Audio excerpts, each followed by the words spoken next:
One and only pace. நான் குற்றம் சாட்டுகிறேன். முதல் குற்றவாளி இந்த அரசாங்கம், இந்த காவல்துறை, இந்த உளவுத்துறை. சும்மா மறுபடி செத்து பணமா விழுந்த பிறகு இன்னும் என்னென்ன நெரேட்டிவ் செட் பண்ணிட்டு இருக்கீங்க?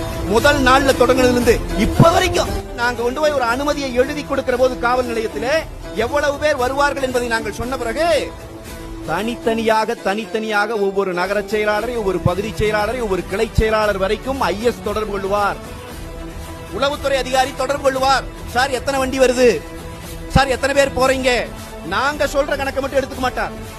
டோல்கேட்ல ஆள் நிக்கும் உளவுத்துறைக்கு, டோல்கேட்ல இந்த டோல்கேட்ல இத்தனை வண்டி கிராஸ் ஆயிருக்குது சார், சோ இவ்வளவு கூட்டம் வரப்போகிறது. இதை கொடுக்கிற வேலைதான் உளவுத்துறையின் வேலை. உளவுத்துறை இந்த ரிப்போர்ட் கொடுத்து காவல்துறை பாதுகாப்பு கொடுக்க வேண்டும் என்பதற்காகத்தான் அனுமதியே கேட்கப்படுகிறது. அதுதான் பேசிக். ஏன் நாம் அதை யாருமே பேச மாட்டேங்கிறோம்?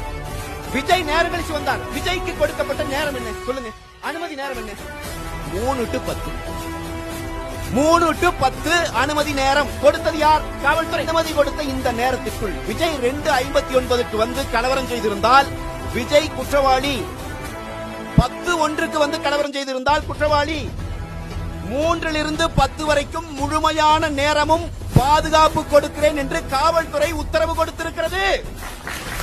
அப்புறம் தாமதமாக வந்தார்னா அப்ப முதல் நாளே என்ன நரேட்டிவ் செட் பண்றீங்க? அவர் லேட்டா வந்தார். அவர் லேட்டா வந்திருந்தாலும் பாதுகாக்க வேண்டிய பொறுப்பு உங்களுக்கு இருக்கிறது என்பதையும் சேர்த்தே நான் சொல்லுகிறேன். One and only pace. நான் குற்றம் சாட்டுகிறேன். முதல் குற்றவாளி இந்த அரசாங்கம், இந்த காவல்துறை, இந்த உளவுத்துறை. சும்மா மறுபடி செத்து பணமா விழுந்த பிறகு இன்னும் என்னென்ன நெரேட்டிவ் செட் பண்ணிட்டு இருக்கீங்க?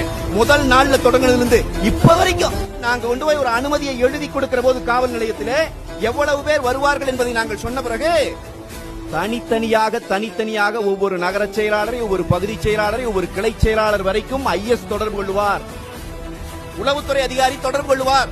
சார் எத்தனை வண்டி வருது, சார் எத்தனை பேர் போறீங்க, நாங்க சொல்ற கணக்கு மட்டும் எடுத்துக்க மாட்டார். டோல்கேட்ல ஆள் நிக்கும் உளவுத்துறைக்கு, டோல்கேட்ல இந்த டோல்கேட்ல இத்தனை வண்டி கிராஸ் ஆயிருக்குது சார், சோ இவ்வளவு கூட்டம் வரப்போகிறது. இதை கொடுக்கிற வேலைதான் உளவுத்துறையின் வேலை.